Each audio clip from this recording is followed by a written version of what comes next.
Airlie Anderson is our second Rockwell visiting artist this school year. Airlie was born in 1978 and grew up in the quaint seaside town of Carmel, California.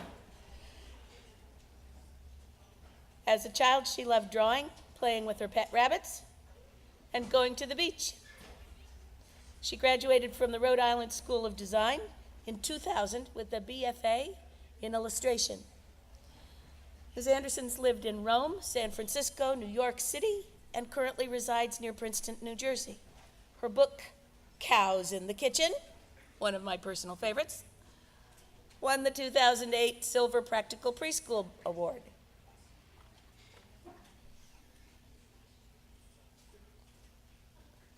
She's published many other books, including A Very Stripy Flat Book, another of my personal favorites, Patchy Spotty Furry, 10 Little Ducks, Little Skills, and my name starts with A, B, D, E, and onward. My college recommendation for Airlie when I taught in California read in part, I've taught Airlie for 4 years in beginning, intermediate, and advanced studio art. She was my advisee her junior year. I have taught only a few students with the stamina for experimentation equal to Airlie's. She's willing to try any material, any technique, pushing all her work beyond the expected. As her knowledge of painting traditions is enhanced, her subject matter grows more varied and mature, and her drawing skills have improved tremendously in the last year.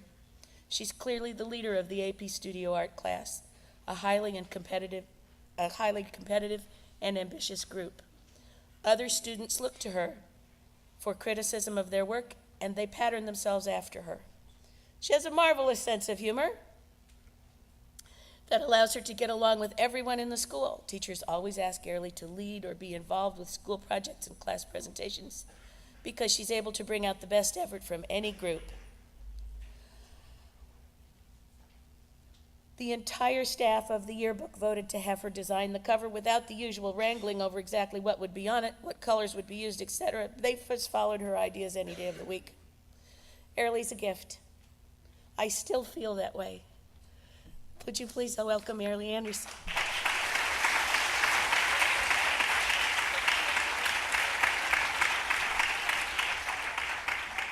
Thank you, Ms. Chick. That's the first time I've ever heard that before. And I have to admit that I was quite nervous about coming here and talking to all of you, but I feel much better about it now that I see what you're all wearing. And I wish that I had worn footy pajamas now. My name's Airlie, and I make pictures for a living. I use traditional media like gouache and acrylics, and sometimes I manipulate them digitally, but not that often. I'm originally from California, and I went to Rhode Island School of Design in Providence, and I have a Bachelor of Fine Arts in Illustration. This is a sketch I did in colored pencil. It's kind of a preliminary idea for a painting that you may have seen. It's kind of the theme of the show. It's called Lady Hibiscus. So this was my first kind of doodle of that. I was always drawing as a little kid, and my grandma is also a painter. And I used to watch her paint, and on special occasions she would give me a little canvas and some of her paint, which I thought was very special because it was not for kids. My media as a kid were those fruity smelling Mr. Sketch markers, one that has a different smell for each color. I don't know if they make those anymore. I think it's kind of maybe not a great idea to teach kids to smell markers like that. We also had rainbow all of our noses. But I went through boxes and boxes of crayons, of course. I was pretty lucky because my mom and dad weren't too worried about me making a mess, so I made a lot of messes, a lot of paint on the carpet, etc. I loved books as a youngster, and I was also influenced by a lot of cartoons on TV and Disney movies. Watched a lot of TV. And as I grew up, fine arts started to catch my attention a little more.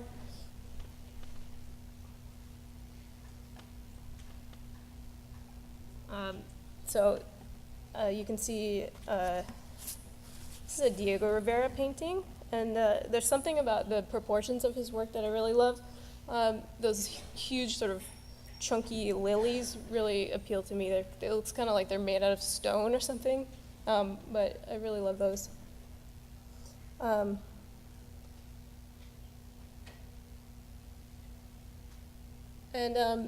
As Miss Chick was saying, I grew up in Carmel, California, and it's known as an artist refuge, kind of a place where painters live. And this one is by a man named Ivan Earle, who did a lot of California landscape in this very sort of graphic way. And that was a very big influence in my early years. He passed away a few years ago, but he still has the gallery in Carmel. And then I found out later that he does he did a lot of work for this conceptual art for Disney. This one was for Sleeping Beauty way back in the 50s, I think. So he was one of the people who he did his fine art, and he also loved doing this illustrative sort of commercial stuff too. And so he was a big influence for me. This is one of my pieces when I was living in San Francisco. I saw a girl waiting for a train, a subway, or it was a metro train, and she was standing there. She was really tall and skinny, and she had a super long scarf, and so I just did a really, really quick sketch of her. And then I brought it back to my studio, and I made a painting out of it. And I was kind of into hydrangeas at the time too, so that's why those are there. This guy is his name is Ilya Zom, and he's originally from Russia, but he has a lot of work all over the world, but also in Carmel. He's featured in a lot of galleries there. He just has this really very sincere kind of whimsy to his work. There's no irony in what he's trying to say with that. I mean, these are ballerinas swinging on some giraffes, which I've always loved his work. I think I have another one. These kind of just very innocent, beautiful light, very unique kind of things. He's a very nice guy too. So I moved to New York City in 2005, and I wanted to visit a few of my old buddies from college, from RISD, and they had all been living in Brooklyn at the time, and I just fell in love with Brooklyn. It has such a vibrant art scene filled with people kind of like me wanting to pursue their career and their passions. And this is my Brooklyn studio that I shared with a bunch of artists in this area called Dumbo, which you might be familiar with. It stands for Down Under the Manhattan Bridge Overpass, which is kind of a silly name, I think, but it's a great neighborhood.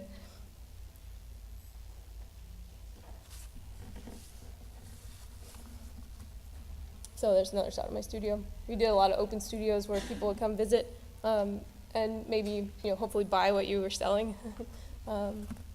That was a great studio. This was my view out the window of that studio, which was, I missed that a lot, but yeah. So a lot of my New York City friends had publishing jobs, so I thought I might be able to learn from them and network with them. And I also needed to get an illustration agent because I wanted to be just booked up with illustration jobs for children's books. So this is one of my most favorite moments in children's literature. "Hurry," said Frog, "we will run and catch it." "No," shouted Toad, "I cannot do that." "Why not?" asked Frog. "Because," wailed Toad, "running after my list is not one of the things that I wrote on my list of things to do." Which it's just so little text and this tiny picture. And it's almost like nothing, but it's such a funny little moment. So I was lucky enough to get a freelance design job at HarperCollins Publishers, which is the home of a lot of these heavy hitters of the children's book world, like Arnold Lobel of the Frog and Toad series, Maurice Sendak, all those guys. So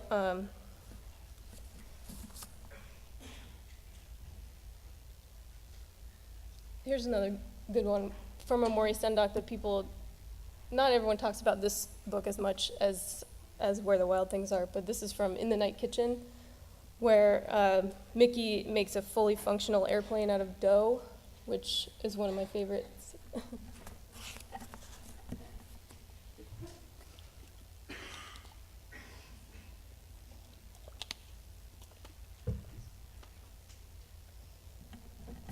So New York is a place that I was attracted to because there seems to be a lot of inspiration out there, even in something seemingly kind of odd, like a row of appliances just kind of sitting out on the street, pink refrigerators, etc. But it just, even little moments like that just kind of get to me and somehow end up in my work.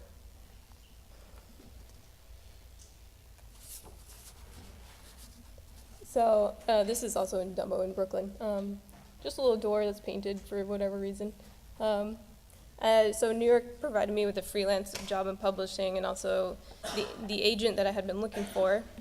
I saw a cute little promotional calendar on one of the designers' desks at HarperCollins, and the agency is called The Bright Agency, and it's in London. And I just sent them an email one day saying, you know, I'm an illustrator. I'd like more work, and here's what I do. And they took me on, right? Just like that. And it was almost an afterthought. I thought, well, I'll give it a shot and see what happens, and it worked. So that was nice. It's nice when that happens. So Bright Agency has gotten me a lot of book deals since then, including my biggest one to date that I'm currently in the middle of. So that's been very satisfying. So I'm going to show you another artist that I am really inspired by. Her name's Tara McPherson, and she does this kind of underground style. Some people call this style pervasive. It's kind of a little bit dark gothic, but sort of cute and maybe even creepy. She's originally from LA, but her studio is in Brooklyn now. So eyeballs, yes, that kind of thing.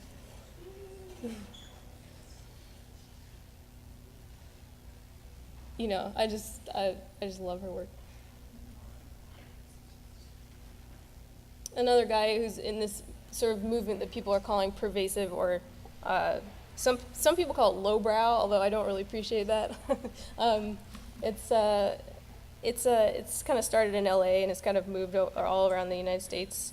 It's kind of on the line between illustration and fine art, which is what I am usually attracted to. This is another Gary Baseman.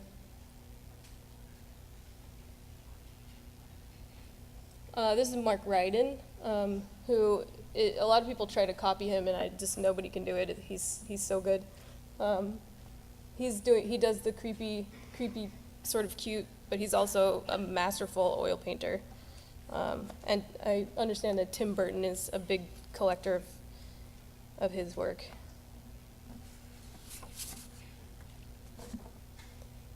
So I'm from Carmel, as we know, it's by the ocean, and it's right near the Monterey Bay Aquarium. So I've spent a lot of time there just gazing at jellyfish and things like that. And sardines. So, you know, that's how some of my work comes about, is just kind of staring at things and keeping in the back of my mind that I'd like to use those shapes later. This one's called Lady Sardines.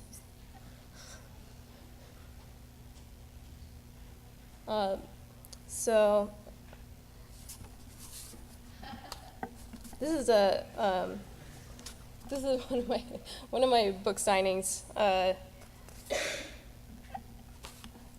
I'm kind of out of order there. Okay, well, this was at this crazy little boutique that they offered to do a book signing and host me as their illustrator. So they did all this great stuff like that sign, and there were all kinds of little kids that came in. It was just really fun.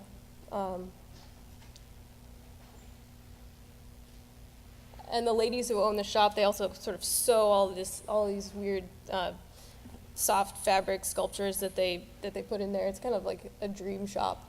And they baked duck-shaped cookies for my opening in honor of my duck book, so that was fun.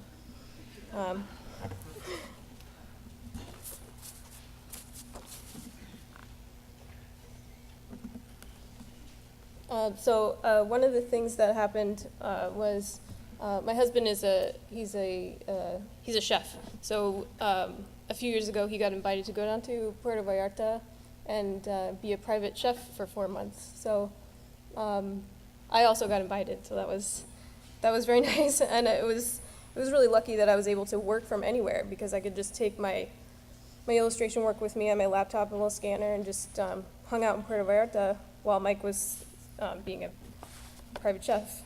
And I also sort of turned out to be the private dishwasher, but that was okay. I didn't mind. And this is where we were living. It was really nice. And so we went around and went to Oaxaca and some of the surrounding villages around there. So there was a lot of color and shape that I really was attracted to, obviously, for obvious reasons. Some of the pre-Hispanic sculpture I really liked with those chunky shapes again.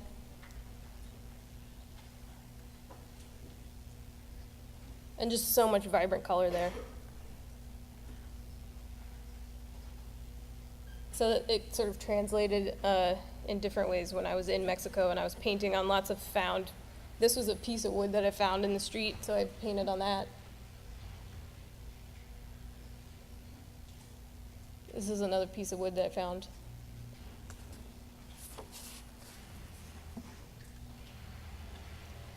And then we moved to New Jersey. And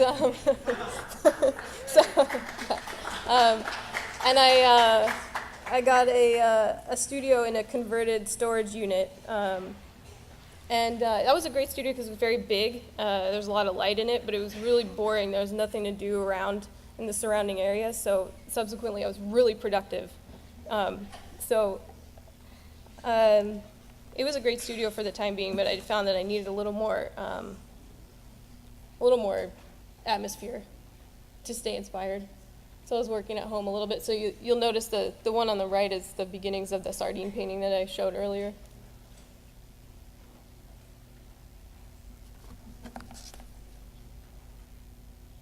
And that's what Mike was working on at the same time. So he does his cooking stuff and I do my art stuff, and we're both kind of creative together. Only we eat Mike's creations after, which is always nice. So this is Mike at work. If you're ever in Princeton, go to Elements. That's where he works. He's creating stuff on his own type of canvas.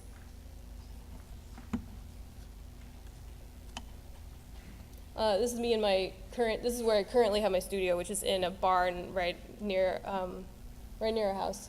And I think this is really my most favorite studio to date. It's got a lot of good light, a lot of good energy in there. And it's free, so. And this is probably my most current piece, which is a collaboration between my nephew and me. So he started it, and then he told me to draw some broken trains and some flying trains and some other things like that. It's actually sort of a little bit of a violent scene, but it's one of my favorite pieces. So I don't know if he has any smelly markers, but I might have to buy him some just to get back to my childhood roots. And that's my talk. Thank you.